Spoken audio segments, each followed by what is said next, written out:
Hello, good people. Welcome to Off the Deep End, yet another episode. A Deep Listens podcast where we explore role-playing video games in depth. My name is Jeff Rude, the host and ringleader of this operation. Joining me today, coming to us live from the Sega CD, it's Chris, Zombie Pie Redacted. Hello, Chris. Hardcore pornography.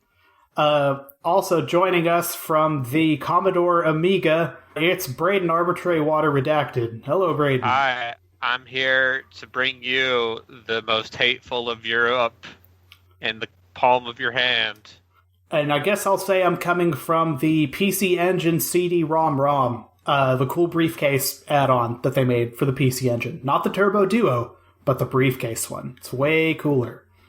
So we are doing a Kusoge Carnival episode. We got 3 games lined up. Before we intro those, quick rest of intro spiel. If you, the listener, would like to be a part of pre-show discussions of Kusoge, apparently, or some good games occasionally, sometimes very long ones, you can kick in any dollar amount to patreon.com/deeplistens. That's patreon.com/deeplistens.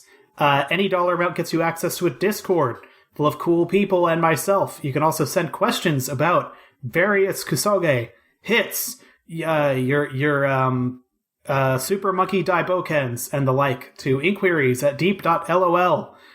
Yeah, that's the rest of the spiel. So yeah, a veritable feast, ladies and gentlemen. And I think we should probably start with what was like a profound fucking clanger.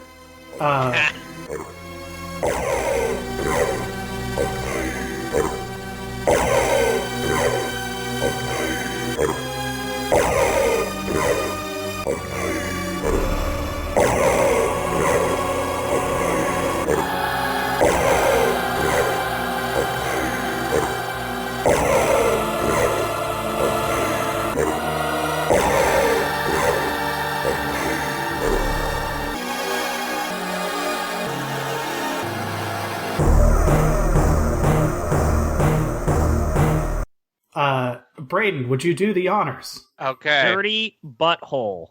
Speaking of dirty buttholes, I picked, when Chris was like, let's do a Kusoge episode, I thought to myself, what is one of those reputationally, like, garbo games that fits more with my style and my area of expertise? And so I'm like, I know, Draken. It's a game by Infogrames from 1989, originally released on the Commodore Amiga, later ported to PC, like the Sharp 8600 or something. Yeah. What? And kind of why? The Super Nintendo Entertainment System. And apparently the Evercade now. Sure. Which has to be the SNES version. It's the only one that would make sense. Yeah. Got the DOS PC-98, the FM Towns Marty, the Sharp X68000, a great computer. And as mentioned, the SNES version, which is what I played.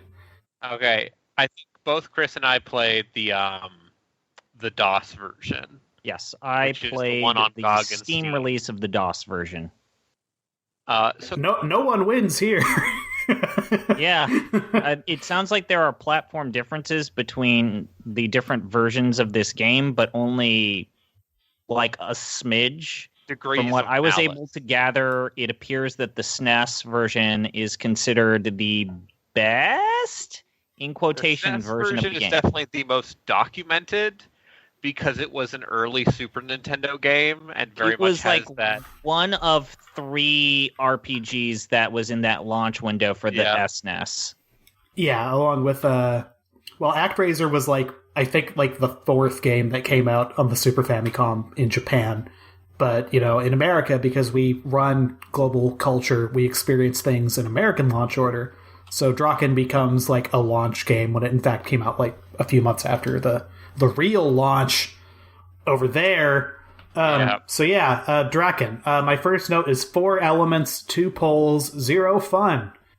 There's an intro screen for this game, which has powerful Eurojank energy to it. Yes. And it really sets the table for There's a some. blood sacrifice and a cool dragon, and Is you're there? like, wow, this is going to be a cool video game. No blood sacrifice in the SNES version, so you're already Okay. way ahead of Can me. Okay, something that was a commonality between all of the versions of our games, like all of our games are technical achievements for their time, and yet they control like garbage. Like Draken even, God, we got to talk about it. Like the quality of animations in Draken, even the, Nintendo version, like groundbreaking. The It has a quality of that full animation three- of that it has dog a- cat thing that Yeah. I never quite understood what it was. Like the quality of that animation and like some of the background work. The SNES version also does like interesting mode 7 yeah. like texture work and like exploring environmental work. And then the DOS version, while limited and while graphically inferior to the SNES version, it is also still a technical achievement. Like the we cannot emphasize enough, the world of Draken is enormous. Yeah. Just to back up, this is an open world-ish RPG from 1989. So this is pre-Elder Scrolls Arena. There is some fun vector like 3D dark magic being used here, and in the context of that time period, it is mad impressive. You create a party of 4 characters by rolling their stats up in a very good character creation screen. Easily the best part of the game. Easily, but also I can only imagine that understanding what you need to do with any of those stats and which classes you need to use and how to optimize your characters, like that is obviously this is a game of the era where I bet I had to read a manual. This is an RTFM. Yeah, this is something that clearly I had to do some required reading that I just had zero interest doing. Oh well, Chris, because you didn't do the required reading, you missed out on there's an included short story, like a novella, right. that basically lays out the entire background story, because of course they're not going to actually tell you the story in the game, because that takes up a lot of floppy disk space. Yeah, and this was an of the era thing. Like you go back and play Wasteland, Yes. for instance, which was like a 1988 rather game, and most of the text of that game is bundled in like an included pamphlet brochure. So you'd be playing along, and occasionally the game would just be like, "Go to paragraph 18," and you would read paragraph 18. It's like, oh, there's a whole detailed conversation that happens here, I suppose. You just need this like exegesis or whatever in order to make it happen. Otherwise, it's like a pretty terse game. But the difference here is the book was written by Gary fucking Gygax. Yup. This is a fascinating period in Gary Gygax's life. Late 80s Gary Gygax. Yeah. When he was ousted from TSR and basically sued into the ground to not be allowed to make RPGs. Yeah, so he was out of TSR, and he was just about to run his first post-TSR project, which was called New Infinities Productions Incorporated, into the ground within like the next year. He wrote like a series of fiction books based on the parts of the D&D franchise he could keep were like Castle Greyhawk.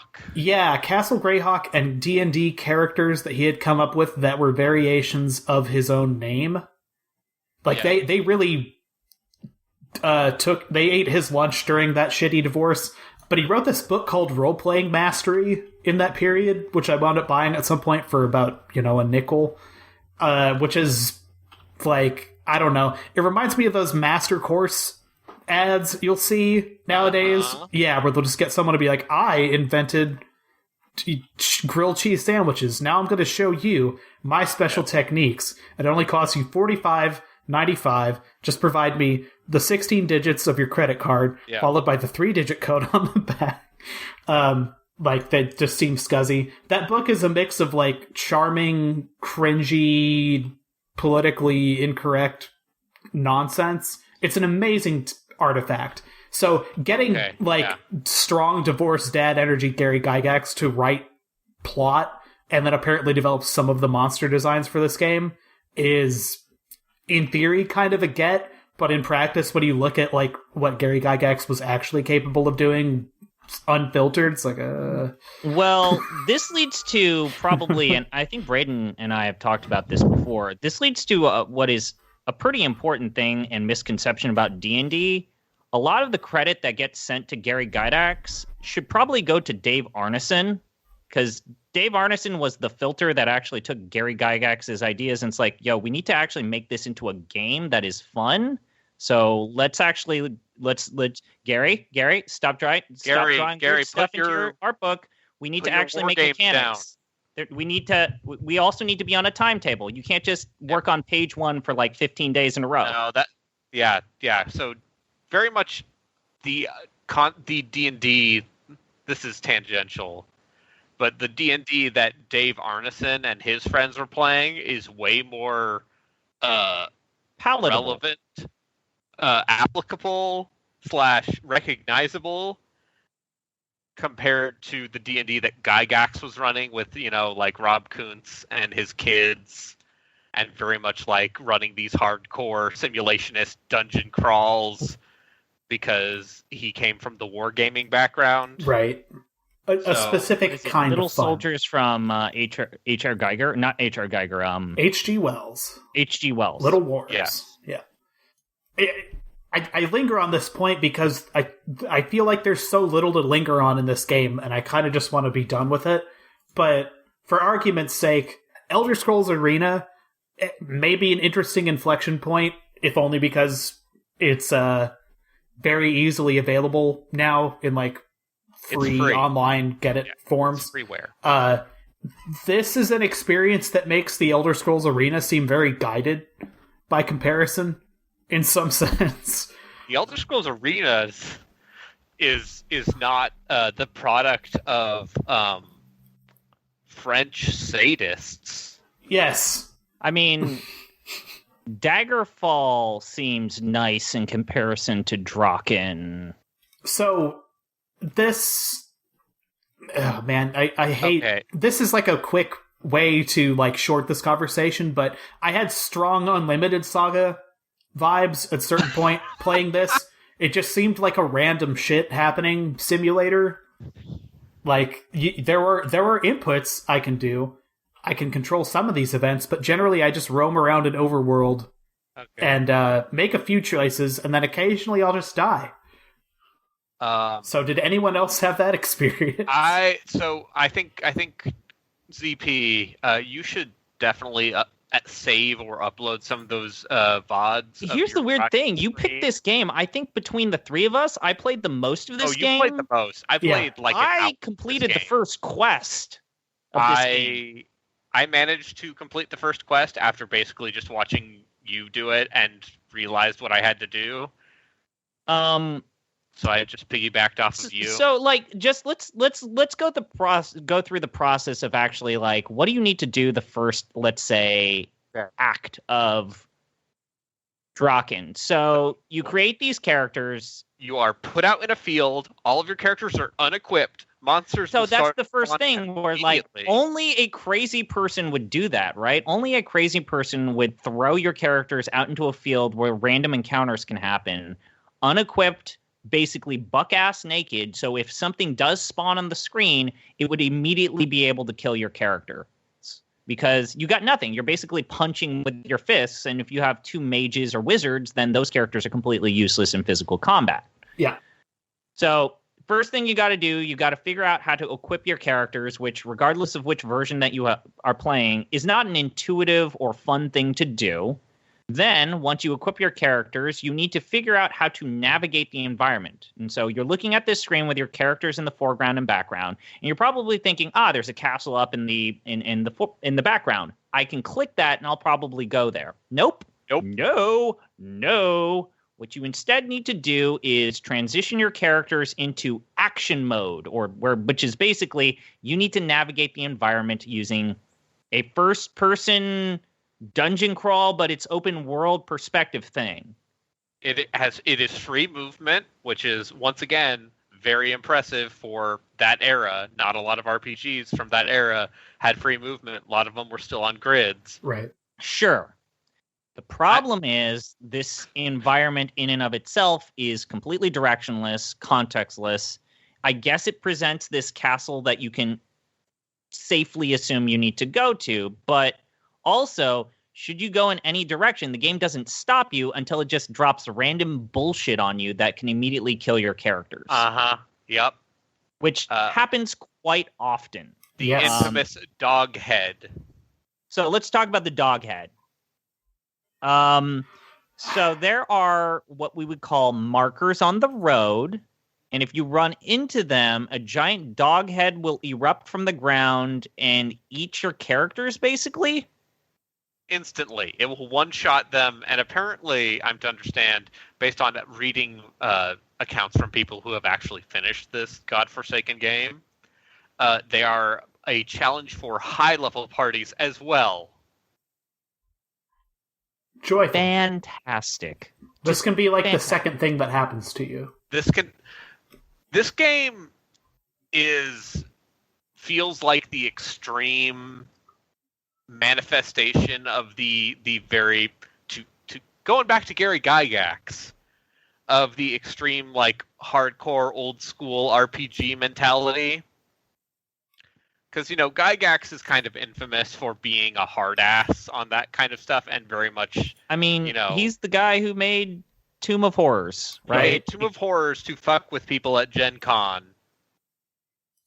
That was always like a really mystifying D&D ism, like, I am capable of, like, I'm going to use the knock spell to solve what this door does. He's like, the knock spell just has a reaction where it just cracks your wizard's skull open. You just die. I just kill you. Yep. You just die. Like, stuff that only makes sense for rule systems where you can generate characters in about 5 minutes, because otherwise, holy shit. Yep. AD&D, roll up characters easy. So, I guess that leads to the second problem with Draken, which is, so you've discovered that you need to actually interact and do things in combat.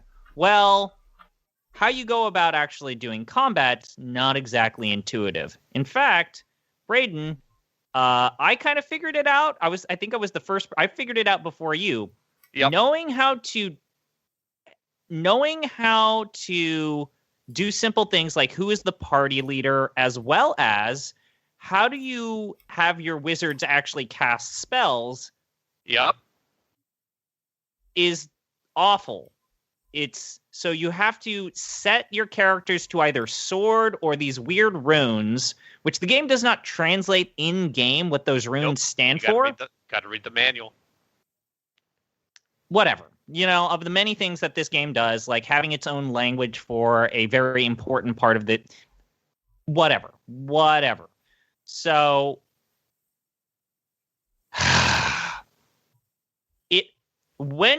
God damn it, you go to the front of this fucking castle and you find out the first boss of the fucking game, basically, right?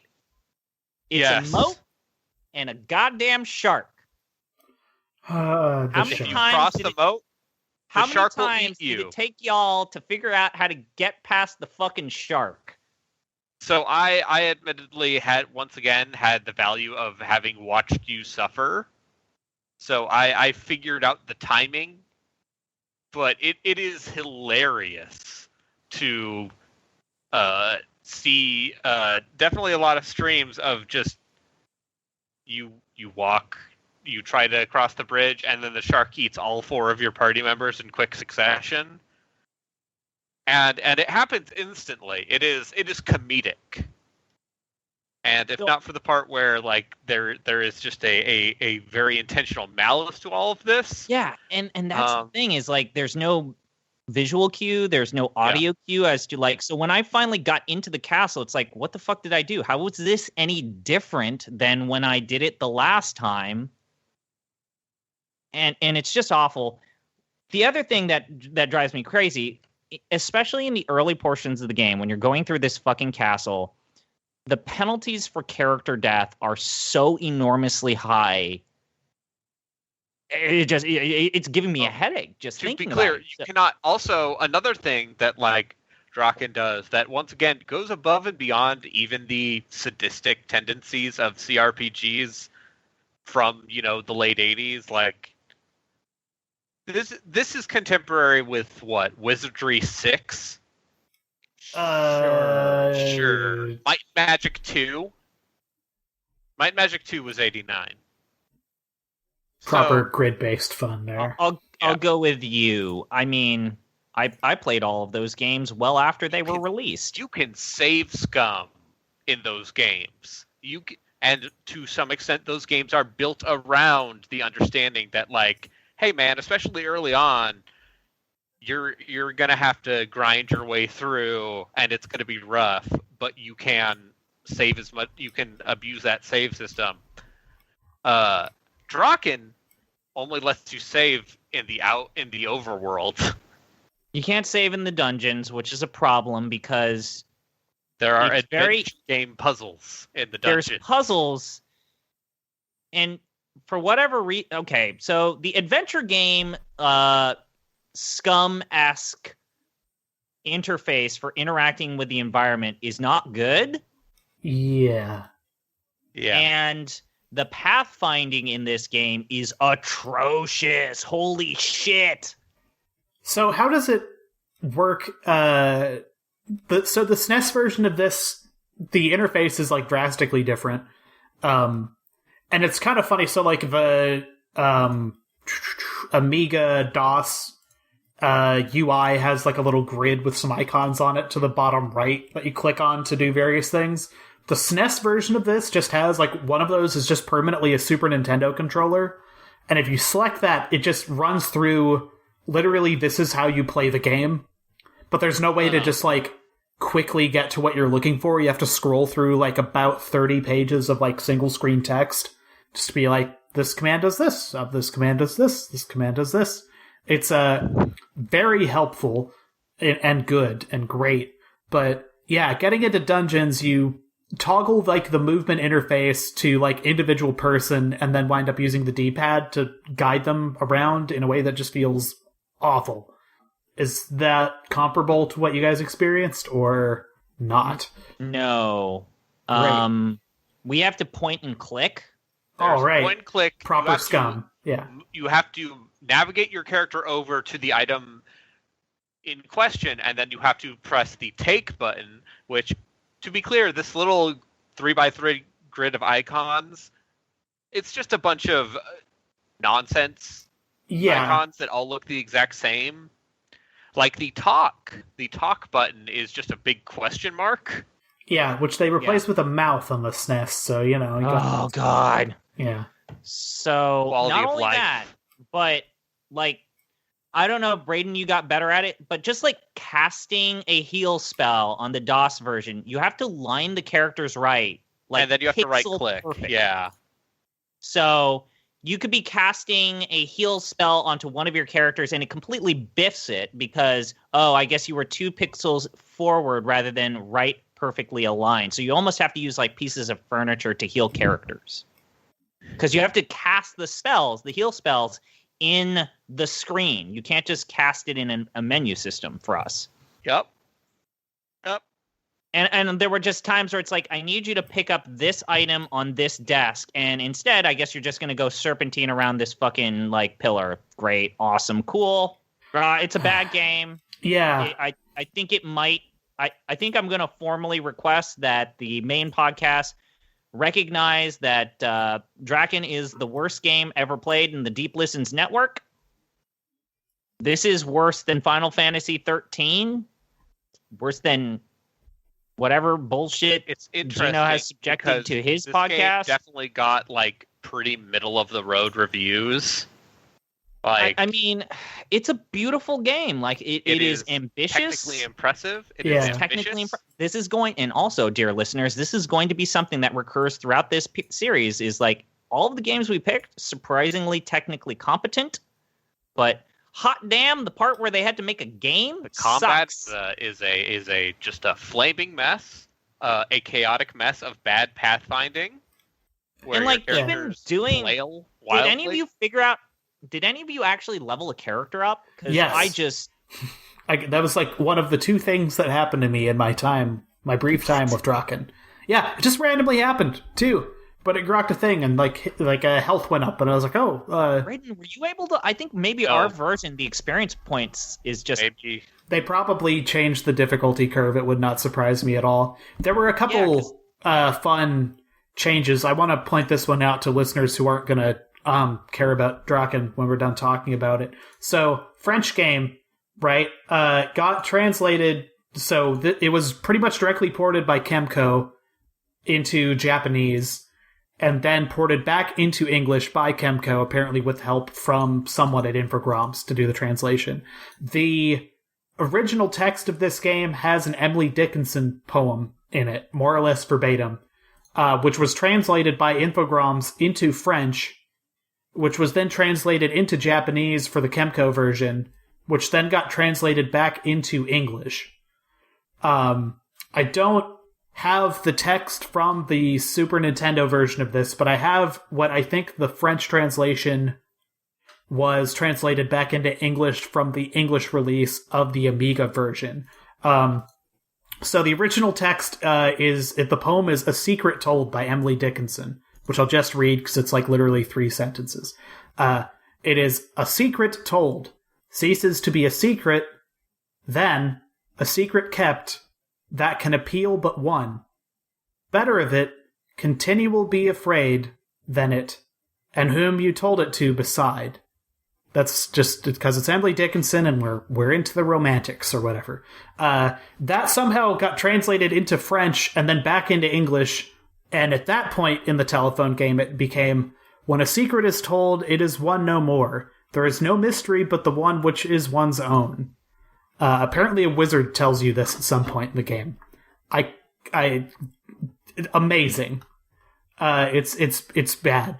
I got to the point where I was able to explore the desert world, and like a space harrier fucking dragon thing just like snaked around and then breathed fire on my characters, and it just happened. I hit a what was it, Braden? I hit a pink triangle that then spawned. A dragon falls from the sky and obliterates. When I was doing that, it was just telling me to go somewhere else every time, unlike the weird triangle runway in the map.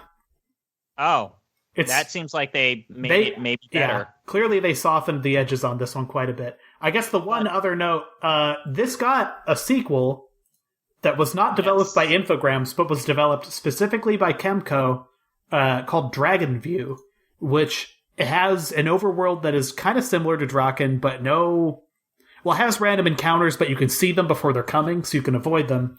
And then the dungeons switch to like a side-on sort of action RPG view thing. It's apparently fine, but not apparently great. There was going to be a Draken 2, but it was canceled. Huh. So from the French. Because at the end of the game, here's the fun. I watched someone beat this game. I did too. He was not having a good time. But at the end of the game, it very much teases, like, get ready for a new adventure. But I think, what are our takeaways from this game? Like, there's footage of ZP playing it out there. If you, the listener, are interested in watching someone's kind of, a first experience with it. This is the cruelest, meanest... This might be the most mean-spirited video game I've ever played. This is by far one of the most mean-spirited, cruel games I've ever played. Like, considering what it does to you and what it doesn't provide, like, just complete lack of clarity as to how to be successful in your game, in your game, and also just complete, like, every step of the way, it just doesn't want you to win. That's my big takeaway. It is adversarial GM, the video game. It is a toxic GM that looks at 5th editions like, this game's too easy. This is for normies. I'm going to punch it up like we're going back to 3.5E, bitch. We're going back to A and D&D. All right. We're going to live on the edge. I'm trying to The name of the game escapes me, but there's like another Amiga game that is like at least this inscrutable. That's down at the bottom of the HG 101 list somewhere. Or used to be. If I just search Amiga on here, it will probably come up. Because, yeah, like, I have delved into this era of RPG, and I feel like this game is also, like, a pretty good example of where Western and Japanese RPGs started to differentiate themselves a little more. When did this game come out? 89. 89. I'm going to actually, while Jeff does his thing, say your thing, Braden, I want to just look up what came out maybe 88 or 89. Knights of the Crystallion is what I'm trying to think of, which is a real nightmare game. Okay, so 89? Yeah. 89 you said. Okay, 89. So we've got Mother 1. Oh, Okay. we got Jeff's favorite video game, Phantasy Stars 2. Could be worse. Spar. Okay.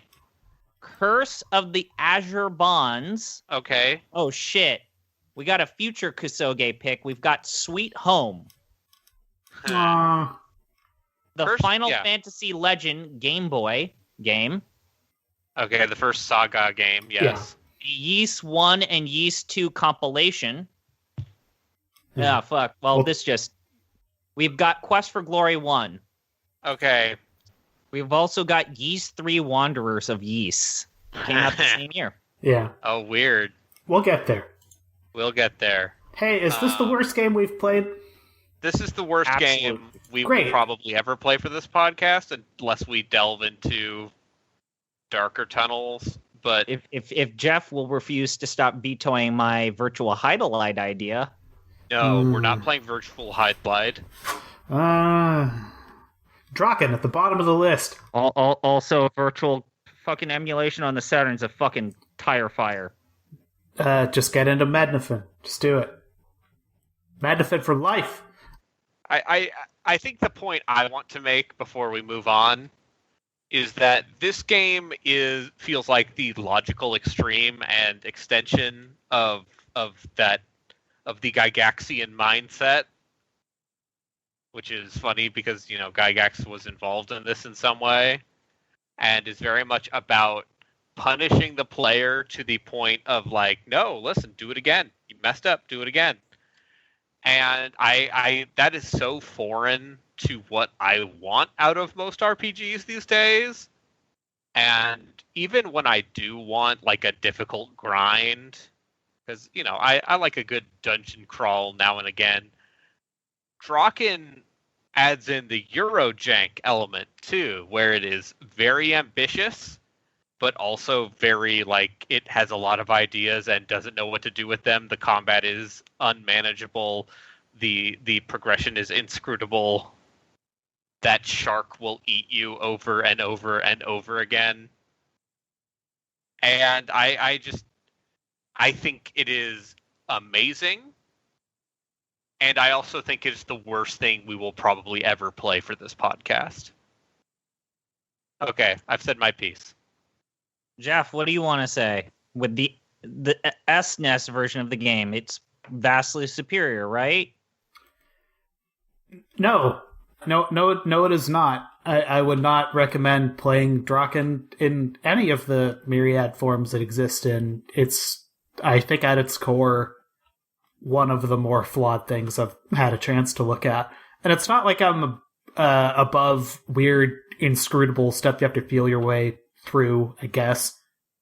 But this was a bridge too far. It's not something I'm gonna... I think I would rather slum it with your pick than with Draken. We all have a comfort level, and this is far beyond I would the not VR. play it in a box. I would not play it with a fox. I would not play it in the air. I would not play it at a fair. You quoting Emily Dickinson. I can quote the real poet, Dr. Seuss, bitch.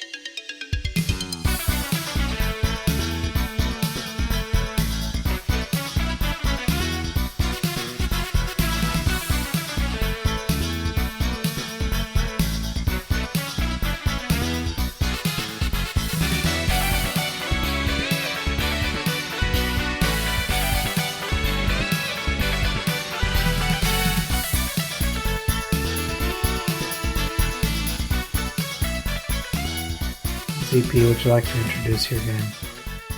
I picked Revengers of Vengeance because I decided to do absolutely no research and just picked a random game that was on Hardcore Gaming's Kusoge tag. And then I rolled the dice, a random number generator, and I went with that.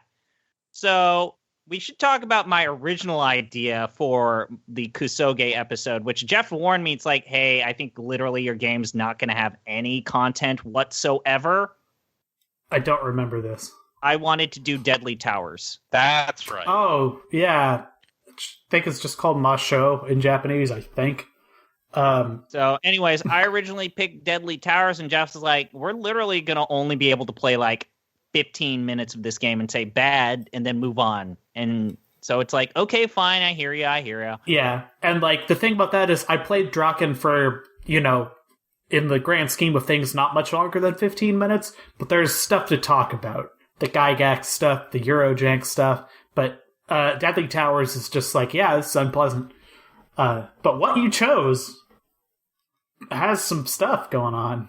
Yes, I agree it has some stuff. I think that, Jeff, on Discord, you said it best. I ended up picking probably the most Sega CD game on the Sega CD. It has full voice acting. It's got a thumpy, synthy, metallic-y sounding OST. It has production values up the wazoo. It has multiple modes. It has, a lot of concept, highfalutin concepts going in its favor. But when you sit down and actually play it, it's kind of a goddamn mess. In fact, it is a mess. It's terrible, awful, bad. Kind of like the Sega CD in general. Okay, you need to back up for a second and tell them what this game is. Because when you pitch this game to me, I'm like, oh, all right. So it's like a weird Chimera's Beast. In general, Revengers of Vengeance is a RPG action game that was made by Micronet Company, published by Extreme Entertainment Group. I am under the impression that, Jeff, you are very familiar with Micronet, maybe in former episodes of your former podcast. I am familiar with Micronet because I'm a sick individual that A, worked at HD 101 for a while, and B, peruses old issues of Famitsu looking for old scores constantly. And, am kind of a Sega person at heart in some sense. So I've sure had to touch and look at a lot of Micronet stuff. Yeah, they were the people who, I guess, maybe best known if you are a non-Sega CD person for, I guess, Heavy Nova, which is a pretty poor fighting game. Also, I guess, Curse, which is a shooter. So and they have odd experience of making these like fighting game hybrids that are never good. Like, never good. And for some reason, and I ended up looking it up, Micronet still exists to this day, but they hard pivoted from video games into like graphical website production. So they create like weird texture programs and engines for you making your own websites or your website suite. And they got out of the video game industry, but they were very briefly in this 90s to like very new millennium era, making these games on, let's say, more obscure platforms that maybe didn't have as much third-party support.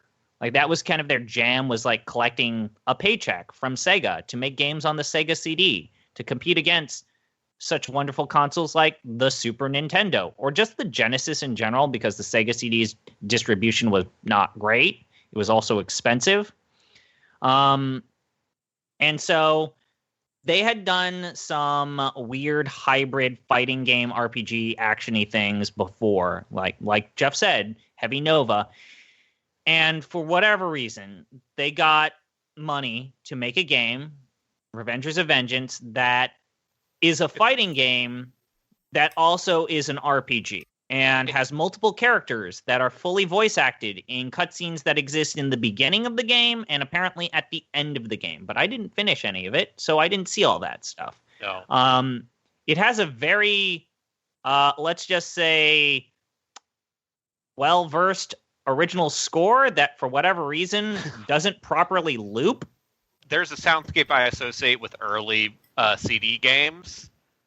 And Revengers of Vengeance, which I guess in Japan is just called Battle Fantasy, which is a far less dumb title.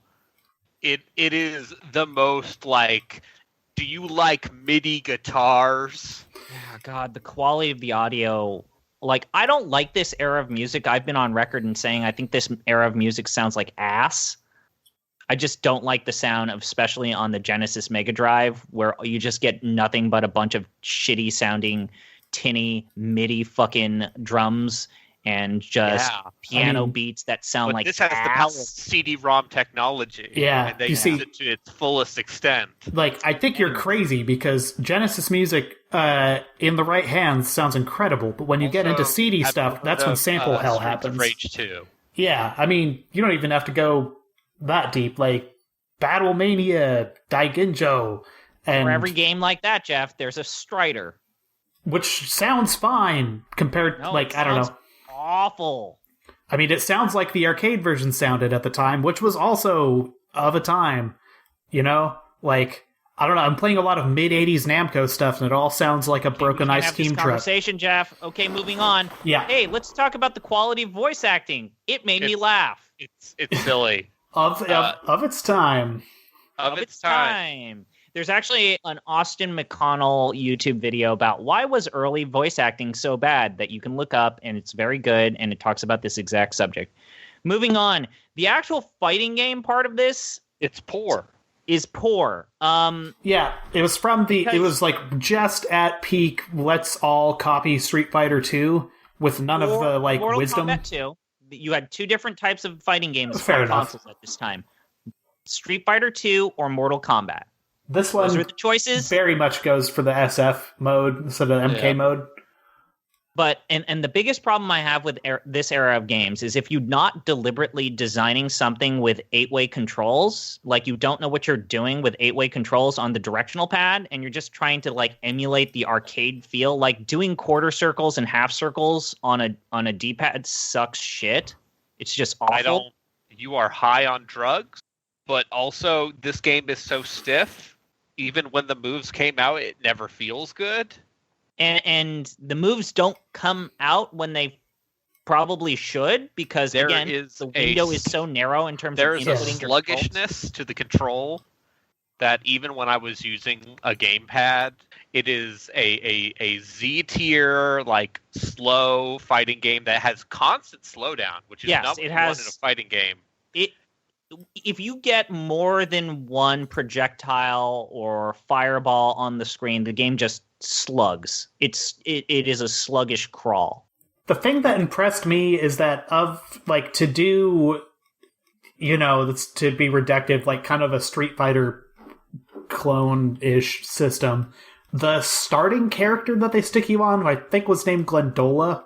Like, if I were to do that, if I was like a smart person, I would probably try and say, okay, this is going to be Ryu or whatever. Like, take the Ryu moveset that everyone knows and loves, your hurricane kick, and he throws the fireball and does the big punch, and just kind of have her do stuff with those. And she 100% does not. Like, you kind of have to relearn the wheel immediately by default. Like, I don't know. That's a preference thing. I'm like a Ken main, so I know 4 moves in Street Fighter, and that's it. But I don't know. Playing as Gwendola felt like shit, basically. It felt bad. She has a longer sword than in another game we're going to talk about in a little bit, but I think her sword was actually worse. I think we need to talk about trying to merge a fighting game into an RPG. Unless you are Soul Calibur, you should probably not do it. No. Or Because the idea of, hey, I have this character and this character controls like shit. I guess I gotta grind in order to get this character to not control like shit. Because your encounters are the same characters at their maximum, at their normal levels. And here you are plunking around with this shitty piece of shit character that you need to like train. And sometimes you can fail skill checks when you train them. Like, it's like, I don't want to do this one. Meh. And it's like, fuck you. I paid money for you to learn intelligence and charm and manners. And none of these stats are really explained well. And it never really tells you how they map onto your character, other than, hey, you can barely jump at the start, basically, and you do no damage, and you can't move, and you take a ridiculous amount of chip damage even when blocking.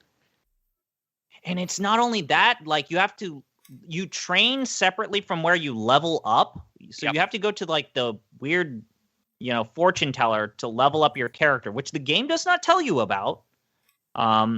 You train separately, you buy equipment separately, and there's like 3 different shops. Did either of you figure out what you do at the bar and buy coffee or cola? Like, did you understand? That just restores health. It just restores health? So is that you can train? There's the guild missions, which are a bad top-down shooter. Yeah, I ended up looking this up because I didn't play enough of this game to feel comfortable. Although, Braden, I guess you apparently found out the cheese tactic. But the guild missions are a top-down shooter like we're playing Commando, Jeff. But bad. Yeah, the closest thing, gonna push up my glasses as I say this, but they're kind of like, because you all know what I'm talking about when I say Jackal? This. No, they're most like Nightmare Majo Densetsu or whatever, which the sequel of which is Majo Densetsu 2 Maze of Gallius, which is like way better known. It's like a adventure game. Majo Densetsu, though, is not like a proto-Metroidvania. It's just a shooter. You're a knight moving around, and the screen slowly ratchet scrolls forward. It looks remarkably similar to this. I almost guarantee the developer, who, by the way, seems to have been like a sole programmer that did most of the work on this game. This game was literally made by one dude. My bet is he was a MSX person who was into Konami shit. Was like, I can make one of these probably very quickly. Because that's about as close as you could come right there. Those levels are not, if you like shmups, they're not going to satisfy you. And if you like fighting games, it's not going to satisfy you. And if you like RPG, it's bad at all the things it does. Except having big, early 90s Japanimation, quote-unquote, energy dripping off of it. Like, the Sega CD and the Turbo CD in the United States were by weebs and for weebs. Like, I am very surprised this did not have a great big working designs stamp on it, because it feels like in their wheelhouse, except they tended to pick up better games than this. This game has some strong, I got this tape from a store in New York, and it cost me $100 for these bootleg episodes of Dragon Ball Z with poorly translated subtitles. Yes. Like, it is that energy, and it is bad. The actual fighting game sprites look poor and animate poorly, but they are at least like big and colorful. Some of them, yeah, it's a colorful game. They just don't move well. They don't move well, which is kind of important in a fighting game, that you have like frames that I can like recognize and time. That are telegraphed instead of being 3 frames. Yeah. So, Braden, what was the cheese tactic that breaks this game sideways? Yeah. It turns out that the AI doesn't know how to deal with projectile spam. Surprise. Fantastic. So, how much of this game were you able to do as a result of spam? I won. I won against 2 people with my fairly low-level character, and I said, I don't want to play this anymore. This ninja does not play very well. And I turned it off. Yeah. But I guess you have to beat everyone twice and then you can fight the final boss. Yeah, the mechanic to get to the final boss is, like, convoluted in a dumb way. There's a timer. The single-player campaign you are on a timer to defeat the final boss. It's silly. Yeah. As an RPG, pretty much falls on its face, and then just the actual combat mode is also quite bad. So what you're left with is, like, the Red Book audio is charmingly early 90s.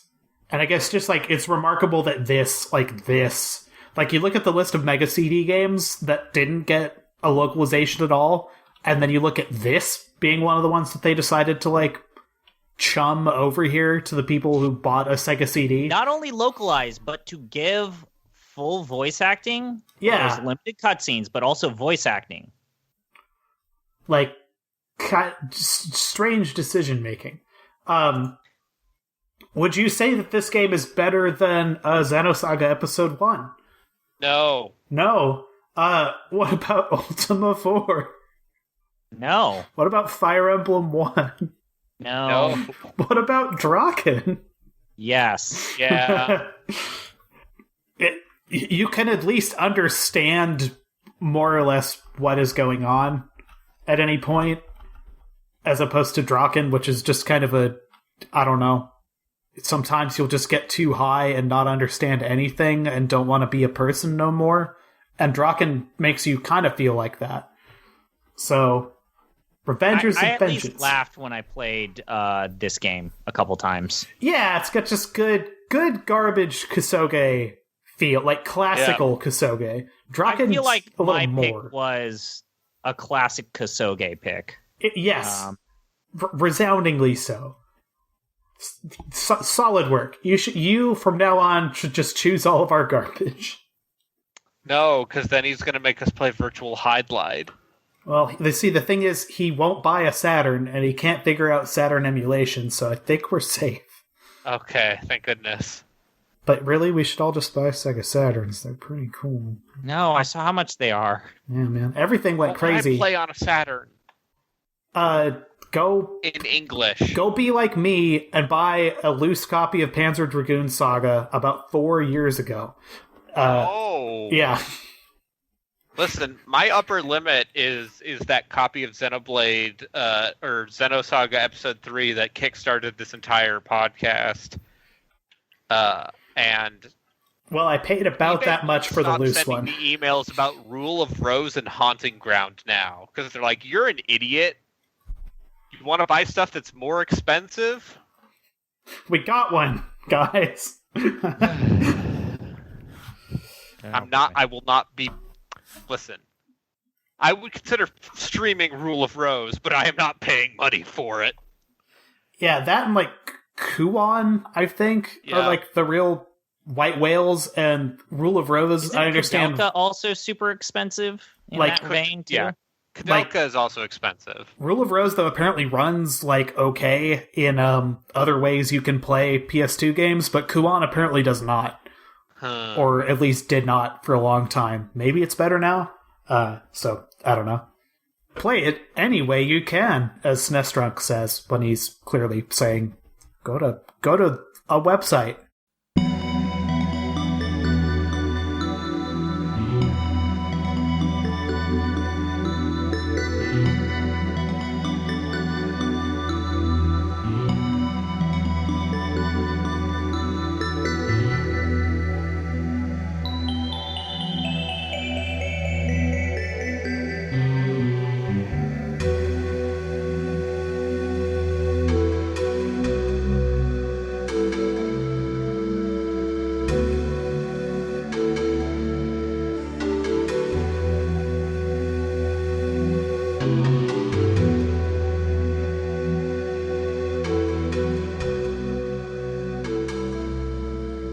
Speaking of downloading SNES games, I played some Ys 3. Yeah. On this copy on this Super Nintendo I have that I bought legally. So we should probably review. Which version did we all play? I think this was the game where we all played a different version, right?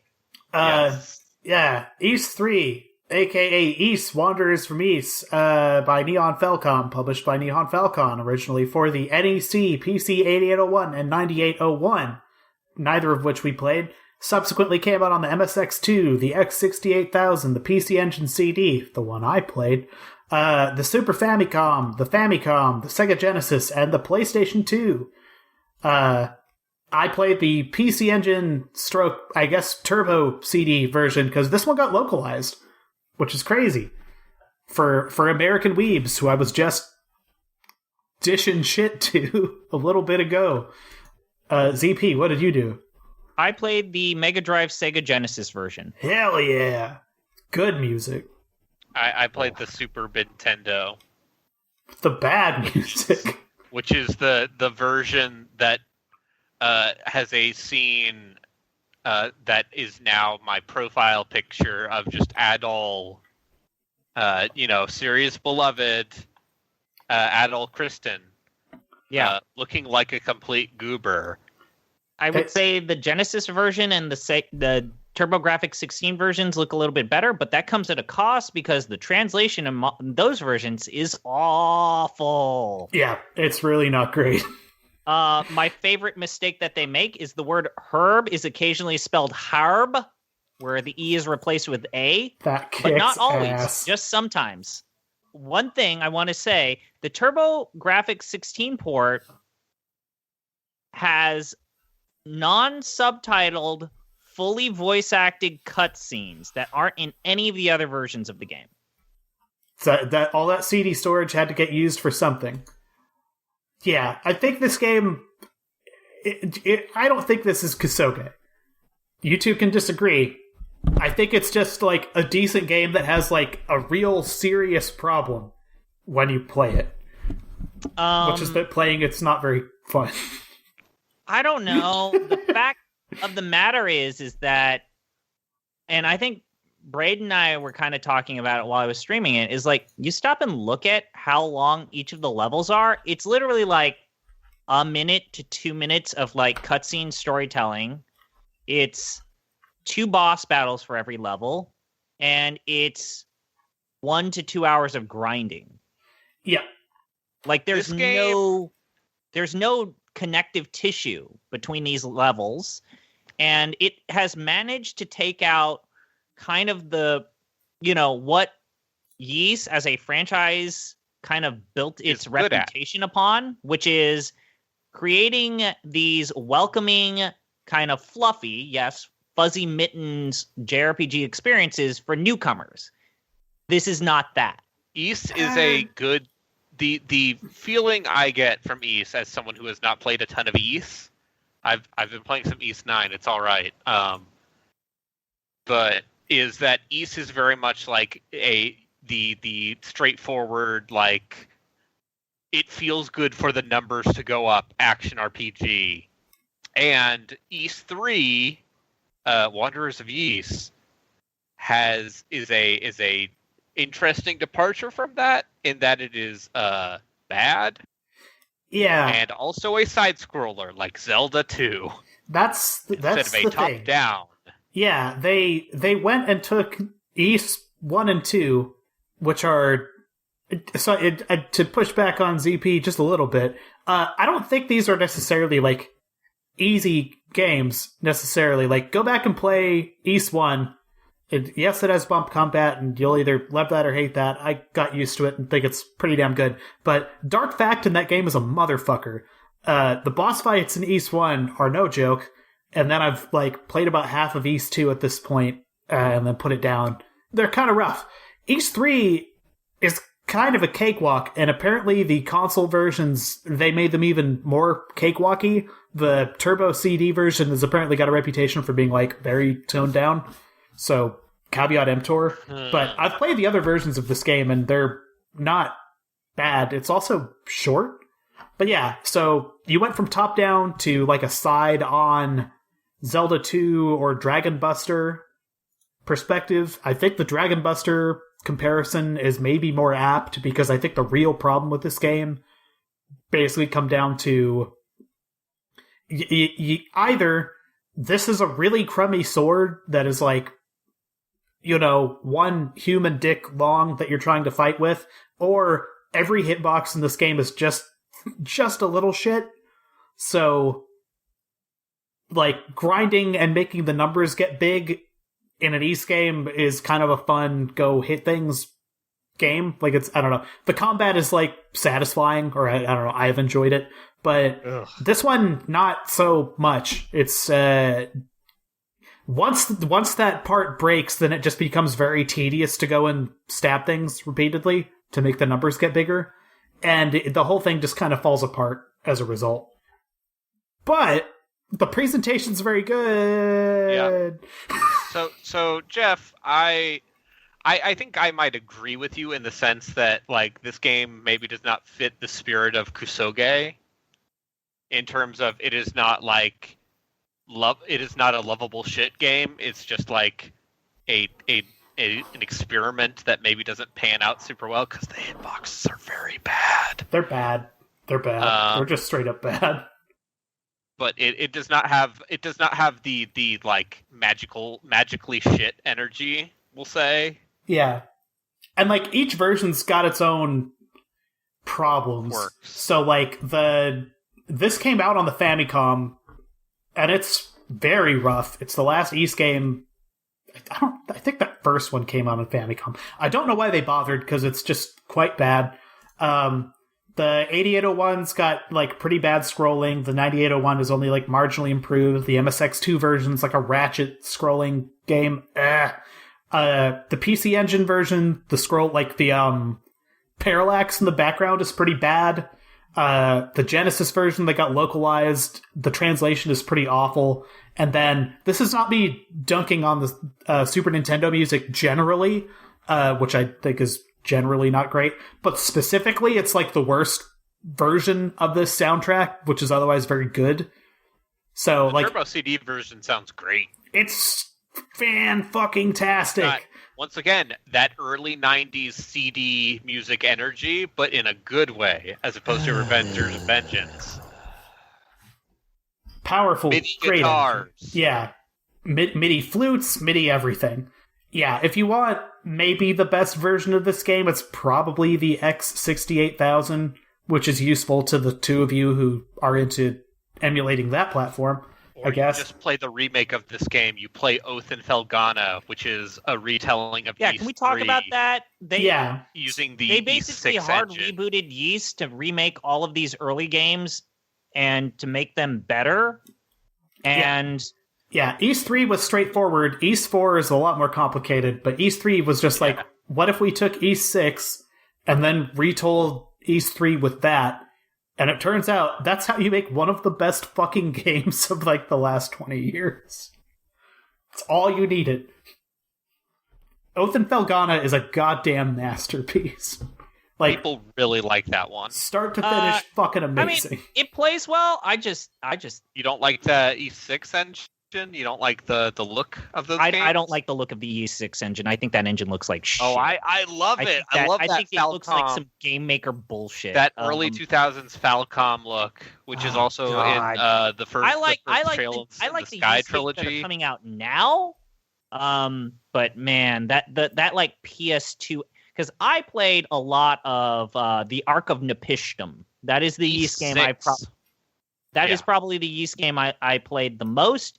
And I just, for whatever reason, I built a pretty, I won't say significant, but just a level of resentment for just how that game looks and the textures. And then, like, that series' insistence to have platforming bits sucks. No, never had and I played that whole thing on a PSP, and I never really had any issues with the platforming. I don't know. They're there. Like the look of it is what I'm saying. I just think that game looks like shit. And I'm glad they got away with that. Or they got away from that. Also, they made like 4 games with that engine. Yeah. It's more than one. So it did well for them. So, I think this is easily the best game of the 3 that we played here. I almost regret having chosen it on a lark. Like, I do think it kind of fits. There are some versions of this game that are harder, like Jeff and I have the power ring, which basically is a cheat button. The power ring is way better on the Genesis version than it is on the SNES, right? Yes. Like it multiplies your damage way more. I was able to like beat certain bosses with like 2 hits when I enabled the power ring. I don't know, man. This game was interesting. There's just not a lot there. There's no like funny story to laugh at. It's not like so bad that I felt. I guess there's something interesting to say that of the many developers of this era, the fact that Falcom is still alive and making the same games kind of warms my heart. And the fact that, they made Trails of Skies, which a lot of people say that we should play next, which Kids love them Kiseki games. Kiseki games, them Xanadu games, them, I don't know. For me, the only series that really reached out to me from them is Ys, probably, just based on playing Oath and Felghana and Xanadu. 1. I really like play Xanadu. Trails in the Sky. I would not play it for this podcast because then we would never play another game again. Yeah. Because there's a lot of those. I forgot these are the people that did Popful Mail. Oh, right. We should play Popful Mail. Oh, they also made Tears of Vermilion. Wow. That's a name I have not heard in a long time.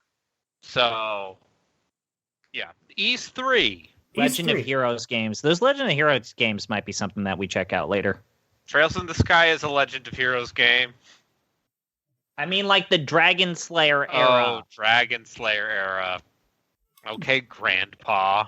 Drazzle 4 was published by Namco, so I'm gonna have to play it at some point. It's pronounced Drizzt.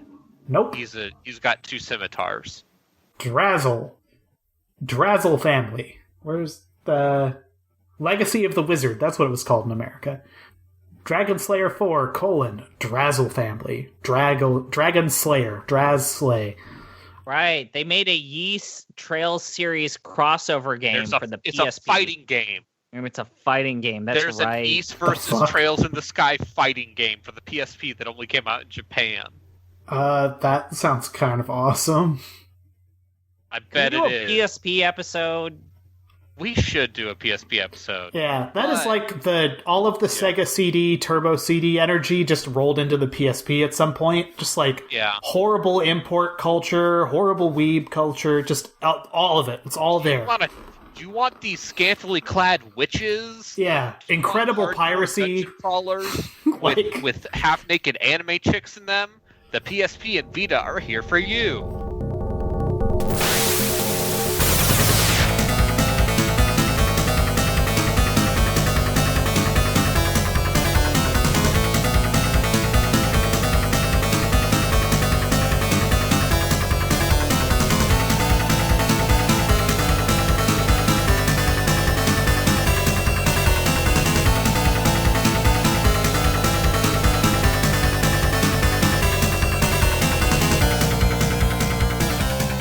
Where Fate Stay became the franchise that we know and love, Braden. We're not doing a Fate podcast.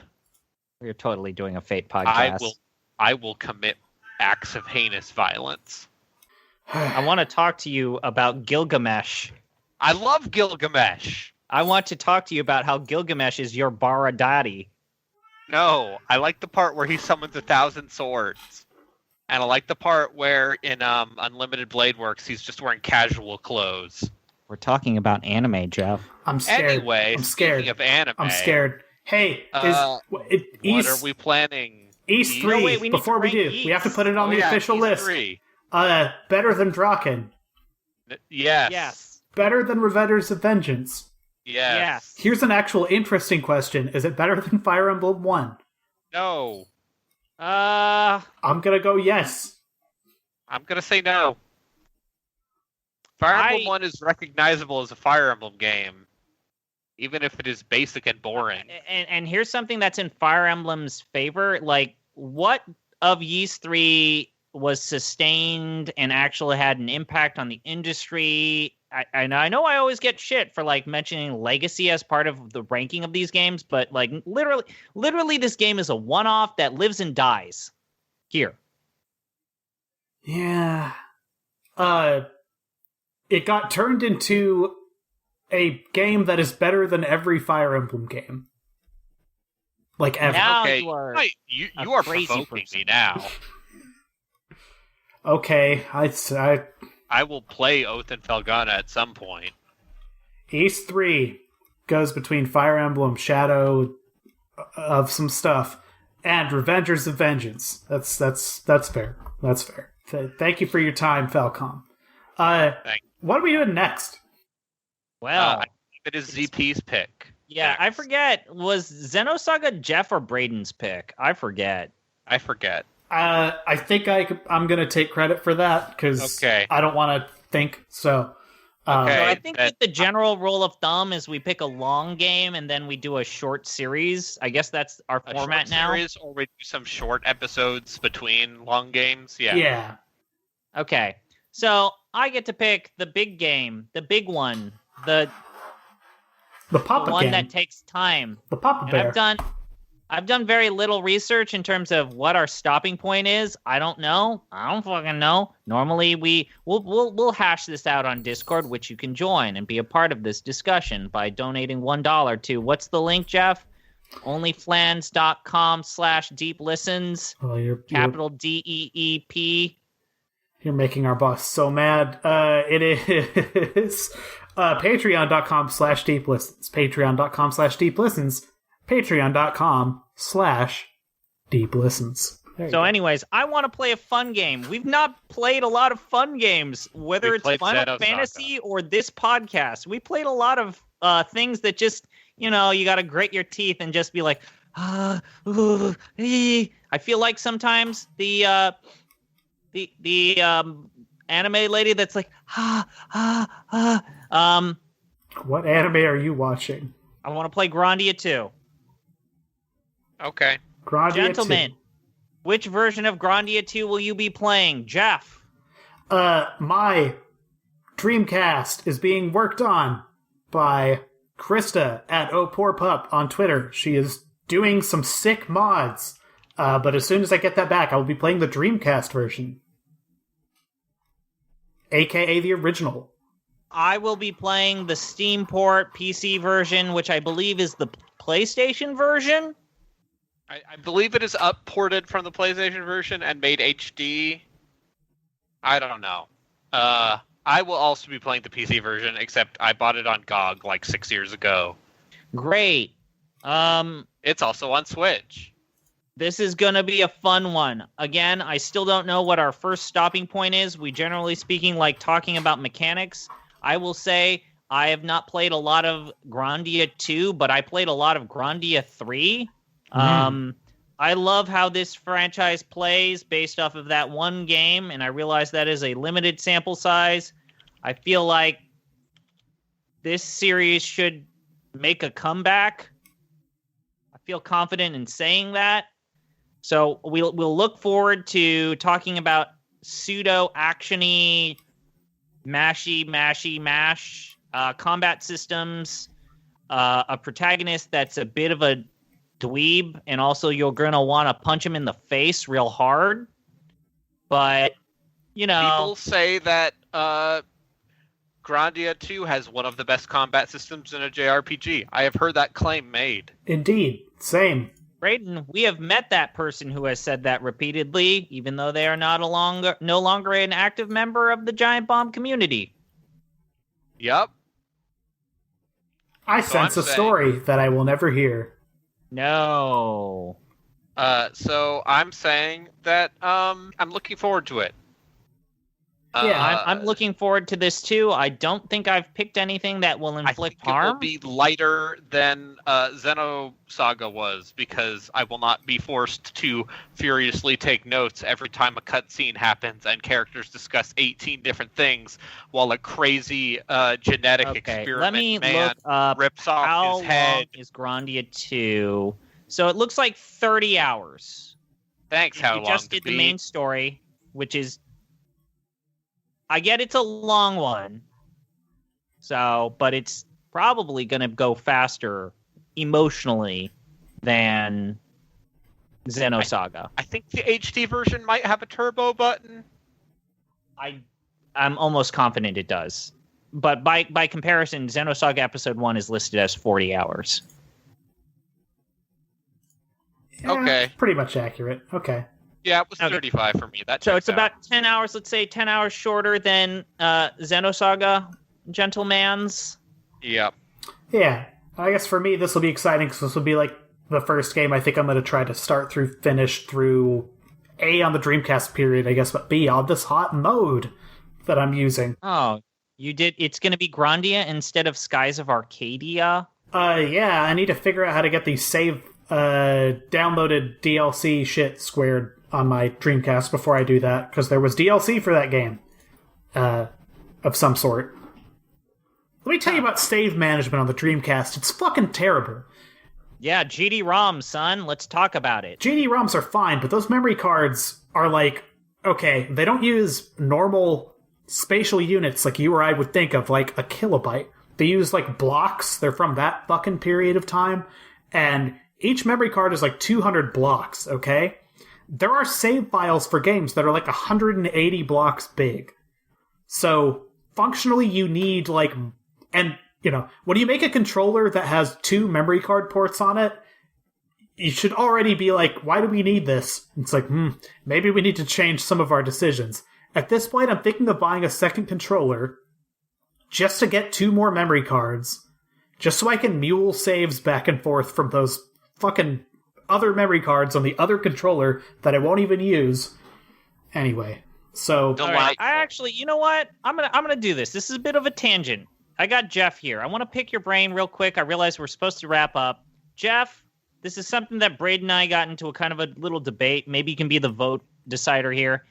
Is the TurboGrafx 16 as a console, PC Engine, whatever you want to call it, where is it a trash tier console in hindsight? Is it like No. It's above the 3DO and it's above the Jaguar, right? Yeah, what, like that's I wouldn't even put it in the same sentence. But Jeff, let's be honest. If you were a kid and you got a TurboGrafx instead of a Genesis or an SNES, depends where you were. It depends on where and when you were. If you were of the target audience for that system, which was young child in Japan in the late 80s, clearly it was the target demo because that thing was outselling the Famicom for a couple years and it was getting mostly shooters, like primarily. And then it got a CD add-on and then it got a shit ton of RPGs and it continued to sell very well. And it continued to get games up and through like the mid-90s. Shit like Linda Cubed and the Tengai Makio games, like... Jesus Christ, calm down, Agatha. So, you know, it depends on your taste and how much of a weeb you are, and frankly, if you know Japanese. I think if you are familiar with Japanese language, it's probably like a top 3 system. Rondo of Blood is better than literally anything on the 3DO or Jaguar. Editor's note. Upon further reflection, top 3 might be a little high. Rondo of Blood is better, like above 360, above. No, I don't fuck with that. Anyways, whatever. Yeah, it's Rondo of Blood. I own a PC Engine now, and I'm telling you, the thing kind of kicks ass. It's all right. I cannot imagine what I need to play in order to rank it above the Genesis. Well, that's just it. If you don't like shmups, don't get one. Because it's a shmup machine. And I'm lousy at shmups, but I like to look at them. So... All right. I like to watch. Well, we've kind of... This is a weird show. Yeah, I just made Chris mad, so I'm going to leave now while I'm ahead. Grandia 2! Grandia 2. Grandia 2. The second Grandia. It's a Game Arts game. They're the people who made other games that I forgot. I need to refresh myself on what they made. This is embarrassing. Thexter! Oh, they made Elysia Dragoon. That's why I was thinking. And the Lunar games. That's why they were in my head. Oh, Lunar. That might be something we explore in another episode. Speaking of weeb energy, that is straight up. Those anime cutscenes. Bill Clinton, eat your heart out. It's Lunar. There's Okay. got some boobies Working in there. design. Beyond They've quality. And scenes in which you look at anime boobies while people are bathing. Speaking of anime boobies while people are bathing, I've got to go. Yes. All right. Thank you for bye. tuning into this episode. You can go ahead and leave. I'll ready the little sign-off thing. Shout out to SuperSex420 for providing us with a podcast theme halfway. This and other great tracks by SuperSex420 are available on Bandcamp.com. Also, special thanks this specific episode to Background Noise for finding me the damn poem by Emily Dickinson that's used in Draken. Thanks for tuning in. We'll be back next time with more Draken. Just kidding. And remember, it's called the CD-ROM ROM, not the CD-ROM 2. Bye-bye. Ness. You're a monster.